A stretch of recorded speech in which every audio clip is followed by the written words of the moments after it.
तो देखिए दोस्तों आज हम लोग है ना सो यूपेक नेम पढ़ने जा रहे हैं। IUPAC name of carboxylic acid. Carboxylic acid देखिए यहाँ पे बोल रहा है कि कार्बोक्सिलिक एसिड का है ना सर, तो आप यूपेक नेम लिखिए। तो सबसे पहले हम लोग यूपेक का फुल फॉर्म जानेंगे।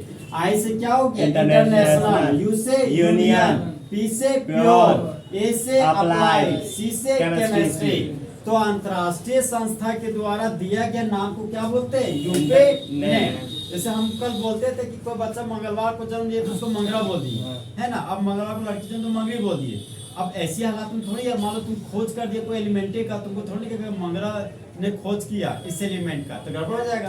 दुनिया हंसेगा कि यार कैसा नाम है, ये तो सब नाम नहीं आता है। तो वो हो गया हमारा बोल चाल में बोले जाने वाला भाषा, ठीक है। तो वो हो गया मेरा कॉमन नेम। और ये जो हमारा यूपेक नेम वो हमारा खास नाम है, एक ऐसा नाम है जिसको बोलने में भी थोड़ा अच्छा हो और जो सुने उसको भी अच्छा महसूस हो। तो हमारा क्या है? यूपेक नेम। देखिए सबसे पहले कार्बोक्सिलिक एसिड का यूपेक नेम लिखने जा रहे हैं। तो पहला कंपाउंड मेरा HCOOH। तो देखिए कार्बोक्सिलिक एसिड कैसा कंपाउंड है आपका? Carbon containing functional group. कैसा कंपाउंड है? Carbon containing functional group. और कार्बन कंटेनिंग फंक्शनल ग्रुप हमेशा बोलता है कि हम जहाँ खड़े होते हैं वहीं से नंबरिंग शुरू होता है। तो principal chain how many carbon? एक कार्बन का। तो एक कार्बन के लिए रूट वर्ड क्या हो गया? मीथ। क्या हो गया? मीथ। अब आता है कि लिंकेज, मतलब जिसे हम बॉयज और गर्ल्स के बीच लिंकेज होता है जिसको बोलते हैं प्यार का लिंकेज। तो उसी तरह यहाँ पर भी एल मॉलिक्यूल में भी एक लिंकेज होता है, चाहे वो लिंकेज कार्बन कार्बन के बीच सिंगल बॉन्ड का हो सकता है, कार्बन कार्बन के बीच आपका डबल बॉन्ड का हो सकता है, कार्बन कार्बन के बीच आपका ट्रिपल बॉन्ड का हो सकता है। अगर सिंगल बॉन्ड का लिंकेज होगा तो एन लिखिएगा, डबल बॉन्ड का होगा तो इन लिखिएगा, और ट्रिपल बॉन्ड का होगा तो वाइन लिखिएगा। अब देखिए यहाँ पर कार्बन दिखा, बगल में कोई कार्बन दिख ही नहीं रहा है। तो ऐसी हालात में ना जब आपको दूसरा कार्बन ना दिखे तो ऐसी हालत में आप हमेशा सिंगल बॉन्ड कंसीडर करके चलिए। क्या करके चलिएगा? Single bond. तो यहाँ पर सिंगल बॉन्ड के लिए क्या लिखिएगा? एन। क्या लिखिएगा दोस्त? एन। और जब आप एक कार्बोक्सिलिक एसिड है ना, तो कार्बोक्सिलिक एसिड में जब कॉमन नेम लिखिएगा तो उसके नाम के अंत में इक एसिड लिखिएगा, और जब आप यूपेक नेम लिखिएगा ना तो ओइक एसिड लिखिएगा। क्या लिखिएगा? Oic acid. तो यहाँ पर लिखिए दोस्त ओइक एसिड। तो इस कंपाउंड का यूपेक नेम हो गया आपका मिथाइलोइक एसिड। नेक्स्ट कंपाउंड है हमारा CH3COOH। फिर नेक्स्ट लिखे CH3 CH के नीचे CH3 COOH। अब बताइए यहाँ प्रिंसिपल चेन कितना कार्बन? दो कार्बन का। First carbon second carbon. यहाँ पर principal chain first carbon second carbon third carbon. तो दो कार्बन के लिए रूट वर्ड ईथ। तो यहाँ पर लिख दिए दोस्त ईथ। अब बताइए कार्बन और कार्बन के बीच सिंगल बॉन्ड क्या लिखिएगा? एन। यहाँ पर लिख दिए एन।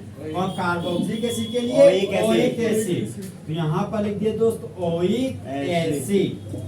तो इस कंपाउंड का नाम क्या हो गया? Ethanoic acid. तो दो कार्बन के कार्बोक्सिलिक एसिड को कॉमन नेम में एसिटिक एसिड बोलते हैं और यूपेक नेम में इथानोइक एसिड। एक कार्बन के कार्बोक्सिलिक एसिड को कॉमन नेम में फॉर्मिक एसिड बोलते हैं और यूपेक नेम में मेथानोइक एसिड। अब देखिए ये जो मिथाइल ग्रुप है वो घर से बाहर चला गया। तो घर से बाहर चला गया तो उसको बोलते हैं प्रिंसिपल माने ब्रांच बोलते हैं। क्या बोलते हैं दोस्त? ब्रांच। ब्रांच को ये लोग क्या बोलते हैं? Side chain. क्या बोलते हैं? Side chain. तो जब कभी भी कोई ब्रांच में चल जाता है ना तो उसका नाम है चाहे ओ लगा हो रहेगा चाहे YL लगा रहेगा, ठीक है, चाहे ओ चाहे YL। यहाँ पे देखिए CH3 का नाम क्या हो गया? मिथाइल। अगर CH4 होता तो इसका नाम क्या बोलते थे? मीथेन। और मीथेन से जब एक हाइड्रोजन निकालते थे तो क्या बनता था? मिथाइल। तो CH3 का नाम क्या हो गया दोस्त? मिथाइल। तो यहाँ पर लिख दिया मिथाइल। तो यूपेक नेम में सबसे पहले हम लोग ब्रांच का नाम लिखते हैं। किसका नाम लिखते हैं? ब्रांच का नाम। तो ब्रांच कहाँ पे? 2 नंबर पे। यहाँ पर लिख दिया 2 मिथाइल। हो गया। फिर थोड़ा सा आगे बढ़े, 3 कार्बन के लिए रूट वर्ड प्रोप। तो यहाँ पर लिख दिए प्रोप। फिर हम लोग आए लिंकेज, मतलब कार्बन कार्बन के बीच कैसा लिंकेज है? Single bond. तो सिंगल बॉन्ड के लिए क्या लिखिएगा? एन। और कार्बोक्सिलिक एसिड को कॉमन नेम में क्या लिखते हैं? इक एसिड। और यूपेक नेम में ओइक एसिड। तो यहाँ पर लिखिए दोस्त ओइक एसिड।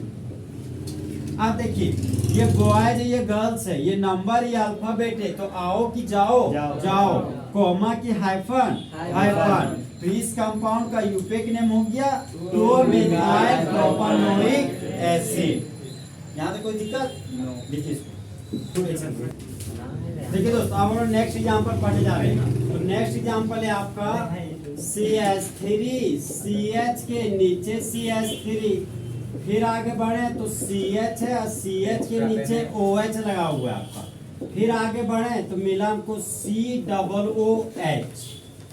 फिर एक और नेक्स्ट कंपाउंड ले रहे CH3, CH2, CH के ऊपर Br, सिंगल बॉन्ड, CH के नीचे OCH3, फिर सिंगल बॉन्ड और COOH। एक और कंपाउंडर है दोस्त CH3, C double bond O, CH2, CH के ऊपर CHO, CH2 और ये हो गया आपका COOH। देखिए आपको बहुत सारा कंफ्यूजन आपको दूर भी हो जाएगा यहाँ से। देखिए कार्बोक्सिलिक एसिड आपका कार्बन का टर्निंग फंक्शनल ग्रुप है, तो कार्बोक्सिलिक एसिड क्या बोलता है कि हम जहाँ खड़े होते हैं वहीं से नंबरिंग शुरू होता है। तो प्रिंसिपल चुन गए 1 2 3 4 कार्बन। जब आप दायां से नीचे जाइएगा, जब राइट से बॉटम जाइएगा, तो कितना कार्बन का प्रिंसिपल चेन प्राप्त हो रहा है? 4 कार्बन का। अब हम लोग दाएं से बाएं जाने की कोशिश करते हैं, 1 2 3 4। तो प्रिंसिपल चेन आप अगर राइट टू लेफ्ट ले रहे हैं और राइट टू बॉटम ले रहे हैं, तो प्रिंसिपल चेन कितना कार्बन का? 4 कार्बन का। तो ऐसी हालातों में आप आइदर ऑफ साइड ले सकते हैं, ठीक है। जब प्रिंसिपल चेन सेम हो जाए तो आप आइदर ऑफ साइड ले सकते हैं। तो फिलहाल हम ले रहे हैं दोस्तों स्ट्रेट में। तो प्रिंसिपल चेन में 1 कार्बन, 2 कार्बन, 3 कार्बन और 4 कार्बन। तो प्रिंसिपल चेन से बाहर दो चीज हो गया मेरा, एक मिथाइल ग्रुप हो गया और ये मेरा अल्कोहल फंक्शनल ग्रुप हो गया। तो यहाँ पे देखिए मामला, जब अल्कोहल फंक्शनल अगर प्रिंसिपल चेन में होता ना, तो उसके अल्कोहल के लिए ओल लिख देते थे। क्या लिख देते थे? ओल। और जब अल्कोहल आपका ब्रांच के रूप में पाया जाएगा ना, तो उसको बोलते हैं हाइड्रोक्सी। क्या बोलते हैं दोस्त? हाइड्रोक्सी। और CH3 को क्या बोलते हैं? मिथाइल। तो यहाँ पर लिख दिए मिथाइल। अब बताइए यूपेक नेम में सबसे पहले किसको लिखते हैं? ब्रांच को। तो ब्रांच 2 ठो आ गया, एक मिथाइल और एक दूसरा हाइड्रोक्सी। तो हाइड्रोक्सी का H और मिथाइल का M, तो ABCD में पहले कौन? H। तो हाइड्रोक्सी का H है और इसका लोकेट पे लिखिएगा, मतलब नंबर देखिए। तो 2 नंबर पर हाइड्रोक्सी है, यहाँ लिखिए दोस्त 2 हाइड्रोक्सी। आगे बोलिए 3 मिथाइल। बेटानोइक। 4 कार्बन के लिए रूट वर्ड ब्यूट। कार्बन के सिंगल बॉन्ड तो N और कार्बोनिक एसिड के लिए ओइक एसिड। अब देखिए नंबर अल्फाबेट आओ कि जाओ जाओ, हाइफन हाइफन। तो इस कंपाउंड का यूपेक नाम बोलिए 2 हाइड्रोक्सी 3 मिथाइल ब्यूटानोइक एसिड। कल हम क्या करते कि अल्कोहल को हाइड्रोक्सिल ग्रुप लिख रहे थे, समझे। तो वहां पर हाइड्रोक्सिल ग्रुप लिख रहे तो वो अलग था, हमको बनाना था कार्बोनिक एसिड ना, इसलिए हम हाइड्रोक्सिल ग्रुप यूज कर रहे थे। तो जब आप ब्रांच में रिलेशन लिखिएगा तो हाइड्रोक्सिल नहीं लिखिएगा, क्या लिखिएगा? हाइड्रोक्सी। ओके।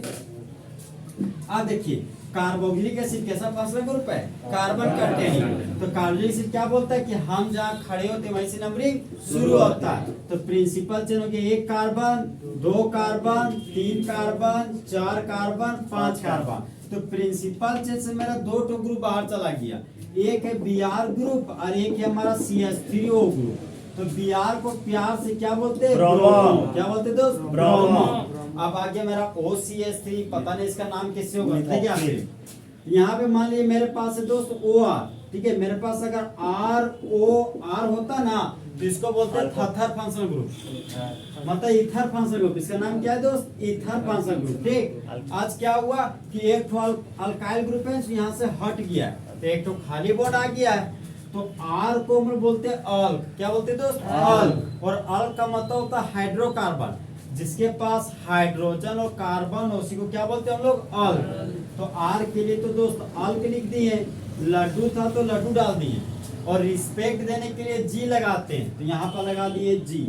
इसका नाम क्या हो गया? अल्कोक्सी। क्या हो गया नाम? अल्कोक्सी। अब क्या किए कि जहाँ अल्काइल ग्रुप है ना, वहाँ अल्काइल को हटा के लगा दिए मिथाइल। तो मतलब एक कार्बन के लिए रूट वर्ड क्या हो गया? मीथ। तो यहाँ पर लगा दिए मीथ, तो इस कंपाउंड का नाम क्या हो गया? मिथॉक्सी। मिथॉक्सी। अब मान लीजिए अगर मिथाइल ना हो के अगर मेरे पास फिनाइल होता, तो फिनाइल के लिए क्या लिखते? फिन। क्या लिखते?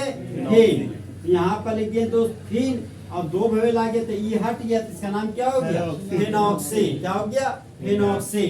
यदि आप अगर मिथाइल के जगह पर CH2 सिंगल बॉन्ड CH3 लिखिएगा, तो दो कार्बन के लिए ईथ और ऑक्सीजन के लिए ऑक्सी, इसका नाम क्या हो जाएगा? इथॉक्सी। तब बताइए इसका नाम क्या होगा? मिथॉक्सी। मिथॉक्सी। तो ये हमारा है दोस्त मिथॉक्सी ग्रुप, यहाँ पर लिखिए मिथॉक्सी। अब देखिए मामला प्रिंसिपल जैसे दो बार आ गया, ब्रोमो का बी और मिथॉक्सी का एम, तो एबीसीडी पहले कौन? ब्रोमो का बी। तो नाम बोलिए। 3 bromo 2 methoxy 2 pentanol methoxy 5 carbon के लिए root word pen, single bond के लिए एन और कार्बोनिक एसिड के लिए ओइक एसिड। अब बताइए नंबर अल्फाबेट आओ कि जाओ? जाओ। यहाँ पे हाइफन, यहाँ पर हाइफन। एक चीज ध्यान रखिएगा दोस्त कि जो हम यहाँ पर एक कॉमन चीज रख रहे हैं कि ओइक और एसिड पे भी थोड़ा सा गैप दे रहे हैं, आपको गैप देना है। अगर आप गैप नहीं दीजिएगा तो जो कॉपी चेक करो उसका मूड पर डिपेंड है, फिर वो नंबरों काट लेगा। समझे? ध्यान रखिएगा इस बात का। अब देखिए यहाँ पे कार्बोक्सिलिक एसिड के पास भी carbon containing functional group, ketone भी कार्बन रख रहा है और यहाँ पर एल्डिहाइड भी कार्बन रख रहा है। अब हम लोग फंस गए कि यार ई भी कार्बन कंटेनिंग फंक्शनल ग्रुप, ई भी कार्बन कंटेनिंग फंक्शनल ग्रुप और ई भी कार्बन कंटेनिंग फंक्शनल ग्रुप। अब हम लोग करे तो करे क्या? तो देखिए कीटोन के पास गए, बोले कीटोन यार तुम भी कार्बन कंटेनिंग हो, यार तुम्हारे साथ क्या करे? तो कीटोन बोलता है ना कि अरे यार देखो मेरे पास 2 खाली बॉन्ड है ना, तो मेरे अगल बगल तो ऑलरेडी कोई ना कोई ग्रुप तो जुड़बे करेंगे, तो जब भी तुम प्रिंसिपल चेन लेना चालू करो तो हमको जरूर तुम काउंट कर लेना। समझे? हम कहीं भी हो तुम हमको हमेशा काउंट कर लेना। तो इसका तो मामला सेट हो गया दोस्त। ये तो हो गया कि इसको ले ही लेना प्रिंसिपल चेन में। अब मामला एल्डिहाइड और कार्बोनिक एसिड में गड़बड़ाया। एल्डिहाइड भी हमारा कार्बन कंटेनिंग, कार्बोक्सिलिक एसिड भी कार्बन कंटेनिंग। अब देखिए मामला कार्बोक्सिलिक एसिड और एल्डिहाइड में फिर सीनियर क्या है? तो याद रखिएगा दोस्त, सबसे ज्यादा सीनियर आपका कार्बोक्सिलिक एसिड है। ठीक है?